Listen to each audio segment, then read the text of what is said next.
आज हम लोग डिस्कस करेंगे लास्ट कोलिगेटिव प्रॉपर्टी जो कि है ऑस्मोटिक प्रेशर। तो ऑस्मोटिक प्रेशर को समझने के लिए सबसे पहले हमें ये समझना पड़ेगा कि सेमी परमिएबल मेम्ब्रेन क्या है और ऑस्मोसिस प्रोसेस क्या है। तो सबसे पहले हम लोग क्या करते हैं कि थोड़ा सा सेमी परमिएबल मेम्ब्रेन के बारे में डिस्कस कर लेते हैं। देखिए, सेमी परमिएबल मेम्ब्रेन जो होती है वो ऐसी मेम्ब्रेन होती है कि जिसमें कंप्लीट मेम्ब्रेन में क्या होता है कि सब माइक्रोस्कोपिक होल्स होते हैं, यानी कि कंप्लीट मेम्ब्रेन में सब माइक्रोस्कोपिक होल्स का नेटवर्क होता है। ये मेम्ब्रेन ऐसी होती है कि यदि अगर हम लोग इसमें से क्या करें कि सॉल्यूशन को पास करें तो सॉल्यूशन का एक कंपोनेंट सॉल्वेंट जो होता है वो इस मेम्ब्रेन को क्रॉस कर जाता है, लेकिन सॉल्यूट जो है वो उसे क्रॉस नहीं कर पाता। ऐसा क्यों होता है? ऐसा इसलिए होता है क्योंकि जो मेम्ब्रेन में होल्स हैं उनका जो साइज है वो सॉल्वेंट के मॉलिक्यूल्स के साइज के कंपेयर में बड़ा होता है। इसी वजह से क्या होता है कि जब आपने सॉल्यूशन को उसमें पास किया तो होता क्या है कि चूंकि होल का साइज सॉल्वेंट के मॉलिक्यूल्स के कंपेयर में बड़ा है तो सॉल्वेंट का मॉलिक्यूल क्या होगा, आसानी से होल को क्रॉस कर जाएगा। लेकिन इस मेम्ब्रेन में जो होल्स है उनका साइज सॉल्यूट के मॉलिक्यूल्स के कंपेयर में छोटा होता है, इसीलिए सॉल्यूट के जो मॉलिक्यूल्स होते हैं वो सेमी परमिएबल मेम्ब्रेन को क्रॉस नहीं कर पाते। तो ओवरऑल मैं ये बताना चाहती हूँ कि सेमी परमिएबल मेम्ब्रेन एक्चुअल में वो मेम्ब्रेन होती है जिसमें कि अगर हम लोग सॉल्यूशन को पास करें तो सॉल्यूशन का सॉल्वेंट जो है वो अलग हो जाएगा, सॉल्वेंट उसको क्रॉस कर जाएगा और सॉल्यूट जो है वो उसके होल्स को क्रॉस नहीं कर पाएगा, सॉल्यूट अलग हो जाएगा। ठीक है, तो हमने यहाँ पर सेमी परमिएबल मेम्ब्रेन के बारे में डिस्कशन इसलिए किया क्योंकि इसी का यूज करके हमें आगे चल के ऑस्मोसिस और ऑस्मोटिक प्रेशर को समझना है। तो ये तो बात हो गई सेमी परमिएबल मेम्ब्रेन की। अब हम लोग क्या करते हैं कि थोड़ा सा यहाँ पर ऑस्मोसिस प्रोसेस के बारे में समझते हैं। देखिए, ऑस्मोसिस प्रोसेस को हम लोग समझेंगे इन दोनों डायग्राम की मदद से, प्रैक्टिकली समझेंगे। देखिए, यहाँ पे सबसे पहले इसको समझते हैं। होता क्या है कि हम लोग सबसे पहले एक कंटेनर लेते हैं, उस कंटेनर में क्या करते हैं कि बीच में एक सेपरेशन लगाते हैं। ये सेपरेशन एक्चुअल में क्या होता है, एसपीएम यानी कि semi permeable membrane. Semi permeable membrane होता है, हमने बीचों बीच क्या किया कि सेमी परमिएबल मेम्ब्रेन का एक सेपरेशन लगा दिया। एक साइड इसमें क्या करते हैं कि प्योर सॉल्वेंट को फिल कर दिया जाता है और दूसरी तरफ क्या होता है कि सॉल्यूशन को फिल कर दिया जाता है। तो जब यहाँ पे फिलिंग की जाती है तो देखिए, अभी तो आपको डायग्राम में ये दिख रहा होगा कि इसका लेवल ज्यादा, इसका लेवल कम है, तो ये बाद का डायग्राम है। पहले मेरी बात सुनिएगा। यहाँ पे हम करते क्या है कि सेपरेशन लगाने पर एक तरफ प्योर सॉल्वेंट लेते हैं, दूसरी तरफ सॉल्यूशन लेते हैं, दोनों का अमाउंट जो है इनिशियली इक्वल रखते हैं। अमाउंट हमने इक्वल रखा। अब देखिए होता क्या है कि जैसा कि अभी जस्ट हम लोगों ने जाना कि सेमी परमिएबल मेम्ब्रेन में ये क्वालिटी होती है, यानी कि इसमें जो होल्स होते हैं इनके होल्स को क्या होता है कि सॉल्वेंट जो होता है वो क्रॉस कर जाता है ना। तो होता क्या है कि हमने जब इन दोनों को फिल किया तो ये जो प्योर सॉल्वेंट के मॉलिक्यूल्स होते हैं ना, प्योर सॉल्वेंट के मॉलिक्यूल्स क्या करते हैं, इनके होल को क्रॉस करके इधर आ जाते हैं। इनके मॉलिक्यूल्स का जो फ्लो है वो सॉल्यूशन की तरफ हो जाता है, जिससे सॉल्यूशन का लेवल जो है वो थोड़ा सा बढ़ जाता है। तो जो यहाँ पे मैंने डायग्राम बनाया ना कि इसको यहाँ पर थोड़ा सा इसके लेवल के कंपेयर में इसे यहाँ तक दिखाया, थोड़ा सा ऊंचा दिखाया, तो ये बाद का डायग्राम है, ये उस वक्त का डायग्राम है जब क्या हुआ कि प्योर सॉल्वेंट के मॉलिक्यूल्स जो है वो क्रॉस करके सॉल्यूशन की तरफ आ गए। ठीक है, तो होता क्या है, सॉल्यूशन का लेवल बढ़ गया क्योंकि इसके प्योर सॉल्वेंट के मॉलिक्यूल्स क्या है, मेम्ब्रेन के होल्स को क्रॉस करके इधर आ गए। तो प्योर सॉल्वेंट के मॉलिक्यूल्स का, इस मॉलिक्यूल्स का क्या है, सेमी परमिएबल मेम्ब्रेन को क्रॉस करके सॉल्यूशन की तरफ आ जाना ही क्या कहलाता है, ऑस्मोसिस। इस प्रोसेस को हम लोग ऑस्मोसिस प्रोसेस कहते हैं। अब देखिए ऑस्मोसिस प्रोसेस को हम लोग इस तरह से भी समझ सकते हैं कि यहाँ पे हमने क्या किया था, यहाँ पे तो हमने प्योर सॉल्वेंट और सॉल्यूशन लिया था, है ना। अब अगर हम लोग क्या करें कि किसी एक कंटेनर में ये भी कर लें कि बीच में क्या करें कि पहले एक सेपरेशन लगा दें, वो सेपरेशन हो जाएगा सेमी परमिएबल मेम्ब्रेन का। इसमें एक साइड हम लोग डाइल्यूट सॉल्यूशन को फिल कर लें और दूसरी तरफ क्या करें कि कॉन्सेंट्रेटेड सॉल्यूशन को फिल कर दें। तो हम लोग ये पाते हैं कि डाइल्यूट सॉल्यूशन से क्या होता है कि सॉल्वेंट के मॉलिक्यूल्स का फ्लो जो है वो कॉन्सेंट्रेटेड सॉल्यूशन की तरफ हो जाता है, यानी कि सॉल्वेंट के मॉलिक्यूल्स जो होते हैं वो सेमी परमिएबल मेम्ब्रेन को क्रॉस करके डाइल्यूट सॉल्यूशन से कॉन्सेंट्रेटेड सॉल्यूशन की तरफ आ जाते हैं, जिससे कि कॉन्सेंट्रेटेड सॉल्यूशन का क्या होता है, लेवल बढ़ जाता है। ओके, तो ओवरऑल हम लोग ये भी कह सकते हैं कि डाइल्यूट सॉल्यूशन से सॉल्वेंट के मॉलिक्यूल्स का सेमी परमिएबल मेम्ब्रेन को क्रॉस करके कॉन्सेंट्रेटेड सॉल्यूशन की तरफ आना यानी कि फ्लो होना भी क्या कहलाता है, ऑस्मोसिस कहलाता है।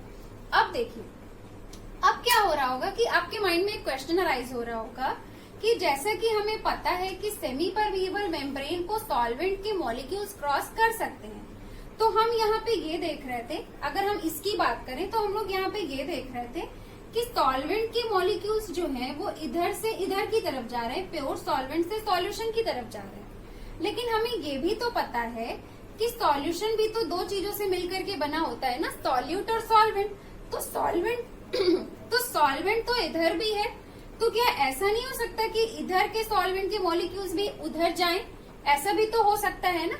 तो अब देखिए, इस चीज को समझते हैं कि यहाँ पे क्या होता है। यहाँ पे भी सॉल्वेंट है, यहाँ पे भी सॉल्वेंट है, लेकिन इधर क्या है, इधर सॉल्वेंट प्योर है, प्योर सॉल्वेंट है कम्प्लीटली, लेकिन इधर क्या है, ये तो सॉल्यूशन है। तो सॉल्यूशन में सॉल्यूट और सॉल्वेंट दोनों है ना। तो अगर हम इधर से और इधर को कंपेयर करें तो इधर क्या है कि सॉल्वेंट के मॉलिक्यूल्स ज्यादा हैं, यानी कि सॉल्वेंट का अमाउंट ज्यादा है। इधर क्या है, इधर सॉल्वेंट का अमाउंट कम है, यानी कि सॉल्वेंट के मॉलिक्यूल्स कम है ना। इधर ज्यादा है, इधर कम है, तो ज्यादा प्रेशर किधर से होगा, सॉल्वेंट के मॉलिक्यूल्स का प्रेशर ज्यादा किधर से होगा, इधर से होगा ना। तो होता क्या है कि सॉल्वेंट के मॉलिक्यूल्स ज्यादा मात्रा में इधर से इधर की तरफ जाते हैं। इधर भी सॉल्वेंट के मॉलिक्यूल्स हैं और सेमी परमिएबल मेम्ब्रेन को वो क्रॉस कर सकते हैं, तो थोड़े बहुत इधर भी जाते हैं, बट इधर ज्यादा मात्रा में, तो प्रेशर इधर से ज्यादा है ना। जो नेट फ्लो है वो इस डायरेक्शन में ज्यादा है, from pure solvent to solution, है ना। अब देखिए, ये जो फ्लो होता है सॉल्वेंट के मॉलिक्यूल्स का, ये जो फ्लो होता है from pure solvent to solution, ये होता कब तक है? जैसे फ्लो तो हो रहा है, लेकिन कब तक होगा, उसकी कोई लिमिट होगी ना। तो लिमिट ये है कि जब तक क्या हो कि दोनों साइड सॉल्वेंट के मॉलिक्यूल्स बराबर ना हो जाए, यानी कि सॉल्वेंट का अमाउंट बराबर ना हो जाए, इक्विलिब्रियम ना हो जाए, तब तक प्योर सॉल्वेंट से सॉल्यूशन की तरफ सॉल्वेंट के मॉलिक्यूल्स का फ्लो होता रहता है। ओके, तो ओवरऑल एक चीज ये तो हमारा क्लियर हो गया। अब इधर भी समझिए, इधर भी क्या है, इधर क्या है, आपने इधर डाइल्यूट सॉल्यूशन लिया है और इधर हमने क्या लिया है, कॉन्सेंट्रेटेड सॉल्यूशन लिया है। डाइल्यूट सॉल्यूशन और कॉन्सेंट्रेटेड सॉल्यूशन का मतलब क्या है, पहले हम ये समझते हैं। देखिए, जब मैंने आपको expression of concentration of solution पढ़ाया था, तो वहां पर मैंने आपको सॉल्यूशन के कॉन्सेंट्रेशन की डेफिनेशन बताई थी। क्या बताई थी? वहां पर मैंने आपको ये बताया था कि किसी भी सॉल्यूशन का कॉन्सेंट्रेशन जो होता है वो एक्चुअल में सॉल्यूशन में मौजूद सॉल्यूट का अमाउंट होता है ना। तो किसी भी सॉल्यूशन में जितना ज्यादा मात्रा में सॉल्यूट मौजूद होगा, उस सॉल्यूशन का कॉन्सेंट्रेशन उतना ज्यादा हाई होगा, है ना। और जिस सॉल्यूशन में सॉल्यूट का अमाउंट जितना कम होगा, उस सॉल्यूशन का कॉन्सेंट्रेशन उतना ही लो होगा, यानी कि वो डाइल्यूट सॉल्यूशन होगा, है ना। तो यहाँ पे क्या लिखा है, डाइल्यूट सॉल्यूशन लिखा है। इधर वाला सॉल्यूशन क्या है, डाइल्यूट सॉल्यूशन है। तो डाइल्यूट सॉल्यूशन का क्या मतलब है? डाइल्यूट सॉल्यूशन का मतलब ये है कि इस वाले सॉल्यूशन में सॉल्यूट कम है ना, और इधर क्या है, कॉन्सेंट्रेटेड सॉल्यूशन है। तो इधर वाले सॉल्यूशन में क्या है, सॉल्यूट का अमाउंट ज्यादा है। तो अब अगर इधर सॉल्यूट कम है, इधर क्या है, सॉल्यूट ज्यादा है, तो ऑब्वियस सी बात है, जब इधर सॉल्यूट कम है तो इधर सॉल्वेंट इसके कंपेयर में ज्यादा होगा, है ना। इधर सॉल्यूट कम है तो सॉल्वेंट ज्यादा है, इधर सॉल्यूट ज्यादा है तो सॉल्वेंट कम होगा, अगर दोनों को कंपेयर करें, है ना। तो ओवरऑल क्या है, जैसे यहाँ पे था ना कि ओवरऑल यहाँ पे सॉल्वेंट का अमाउंट ज्यादा था, तो उसी तरह से यहाँ पे भी तो है कि यहाँ पे भी ओवरऑल क्या है, सॉल्वेंट का अमाउंट जो है इधर के कंपेयर में, कॉन्सेंट्रेटेड सॉल्यूशन के कंपेयर में सॉल्यूशन का जो अमाउंट है, यानी कि सॉल्यूशन के सॉल्वेंट के जो नंबर ऑफ मॉलिक्यूल्स हैं वो डाइल्यूट सॉल्यूशन में ज्यादा है as compare to concentrated solution, है ना। तो क्या होगा, इसी वजह से क्या होता है कि इधर से सॉल्वेंट के मॉलिक्यूल्स का फ्लो कंटिन्यूअसली उधर की तरफ कॉन्सेंट्रेटेड सॉल्यूशन की तरफ होता रहता है। कब तक होता रहेगा, तब तक होता रहेगा जब तक कि दोनों तरफ सॉल्वेंट के मॉलिक्यूल्स बराबर ना हो जाए, है ना।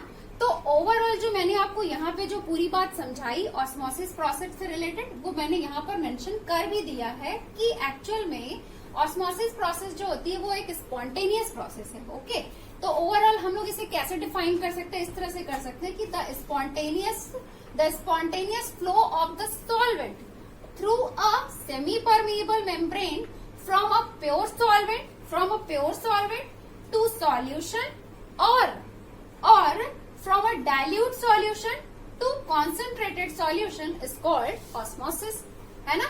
तो यहाँ पे देखिए हमारा ऑस्मोसिस क्लियर हो गया है। हम लोग बात करेंगे ऑस्मोटिक प्रेशर की। ऑस्मोटिक प्रेशर को हम लोग समझेंगे इस डायग्राम की मदद से। देखिए हमने किया क्या कि हमने 2 कंटेनर लिए, एक कंटेनर में हमने फिल किया सॉल्यूशन और दूसरे कंटेनर में हमने क्या किया, फिल कर दिया सॉल्वेंट को। और यहाँ पे बीच में भी क्या सेपरेशन रखा, किसका, सेमी परमिएबल मेम्ब्रेन का। अब देखिए इनिशियली होगा क्या, जैसा कि हम लोग जानते हैं यहाँ पे सेमी परमिएबल मेम्ब्रेन है, क्या होगा, इधर से सॉल्वेंट के जो मॉलिक्यूल्स है वो क्या करेंगे, सॉल्वेंट के मॉलिक्यूल्स क्या करेंगे, इसको सेमी परमिएबल मेम्ब्रेन को क्रॉस करके इधर सॉल्यूशन की तरफ आने लग जाएंगे, है ना। इनिशियली यही होगा, यानी कि ऑस्मोसिस प्रोसेस स्टार्ट हो जाएगी। तो अब देखिए अगर हम लोग यहाँ पे क्या करें कि एक पिस्टन की मदद से, यहाँ पर एक पिस्टन लगाएं और पिस्टन की मदद से क्या करें कि सॉल्यूशन को क्या करें, प्रेस करें। इधर से क्या करें कि प्रेशर लगाएं पिस्टन की तरफ, पिस्टन को यूज करके इधर से प्रेशर लगाएं।